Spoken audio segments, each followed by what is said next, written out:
makan bergizi gratis, kekuasaan dan penyakit lama republik. Ada sebuah kalimat yang mestinya membuat kita berhenti sejenak. Bukan karena yang mengucapkannya seorang oposisi, bukan juga aktivis yang lagi berteriak-teriak di jalanan. Yang bicara ini adalah Yusril Iza Mahendra, seorang menteri, seorang profesor hukum, dan orang yang berada di lingkaran kekuasaan itu sendiri. Yusril menyinggung titik-titik penyelenggaraan makan bergizi gratis alias MBG. Menurut Yusril, titik-titik itu ada yang diberikan kepada pejabat, anggota DPR, dan macam-macam pihak. Lalu katanya ada yang dijual lagi kepada orang lain. Kalau pernyataan ini benar dan terbukti, pertanyaannya bukan lagi sekadar siapa mendapat berapa titik. Pertanyaannya jauh lebih mengganggu. Sejak kapan makanan anak-anak menjadi tiket ekonomi bagi orang-orang yang dekat dengan kekuasaan? MBG sejatinya sebuah gagasan mulia. Negara menyediakan makanan bergizi untuk anak-anak. Ada nasi, ada lauk, ada susu. Ada harapan agar generasi berikutnya tumbuh lebih sehat.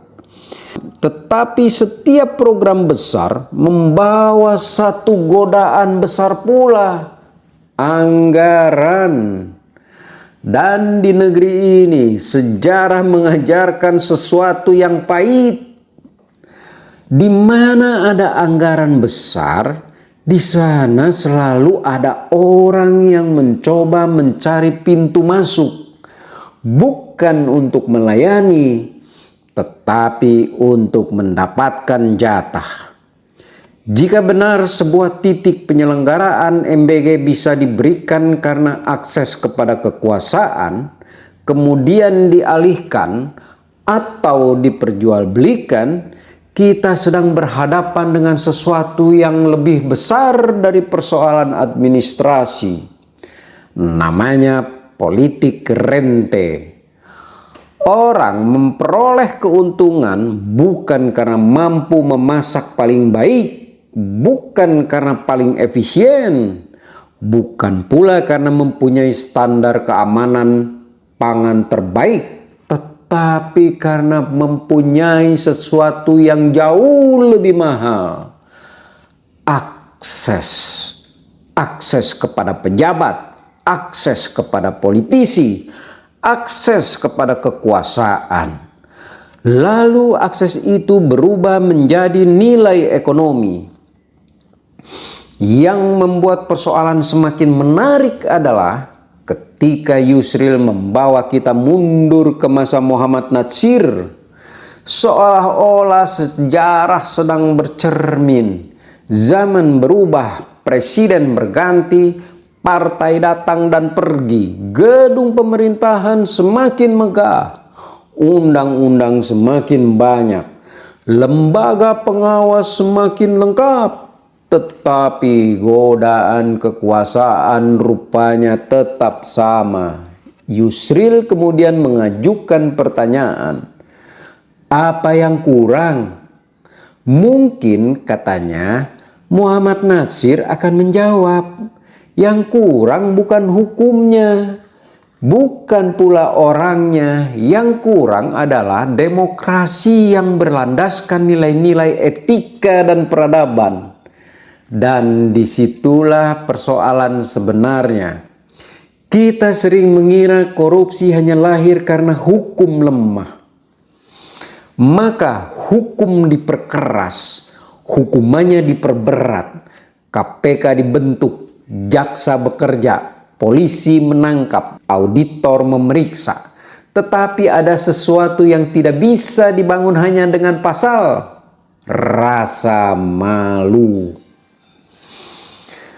malu menggunakan jabatan untuk kepentingan pribadi, malu menggunakan kekuasaan untuk keluarga dan kelompok, malu mengambil keuntungan dari program yang sesungguhnya diperuntukkan bagi rakyat.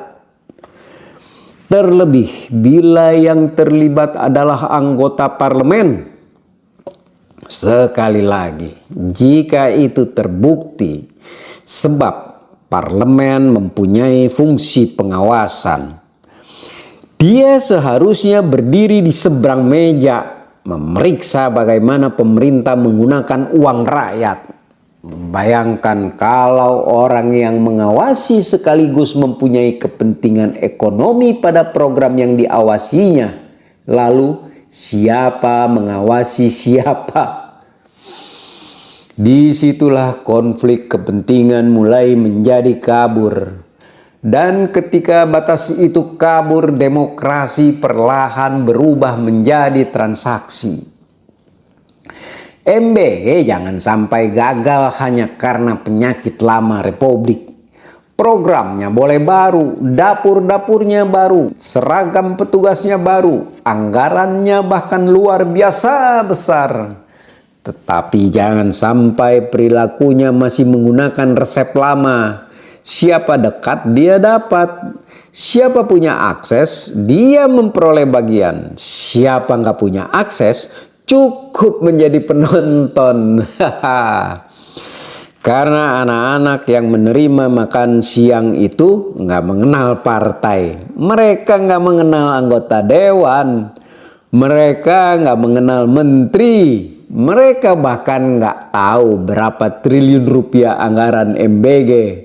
Mereka hanya tahu satu hal, siang ini mereka mendapat makanan. Dan karena itu setiap rupiah di belakang sepiring makanan itu seharusnya dijaga.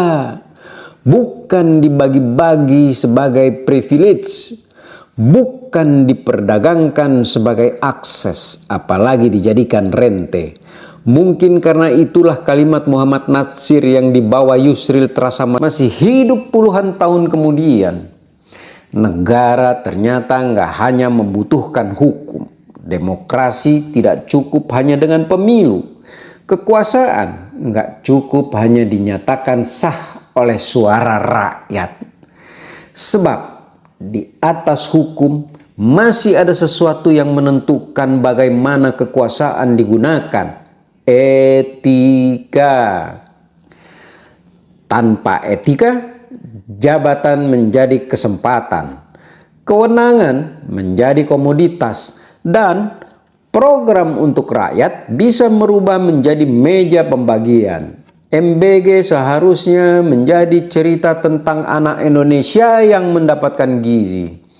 Jangan sampai suatu hari sejarah justru mencatatnya sebagai cerita tentang orang dewasa yang berebut jatah dari piring anak-anak.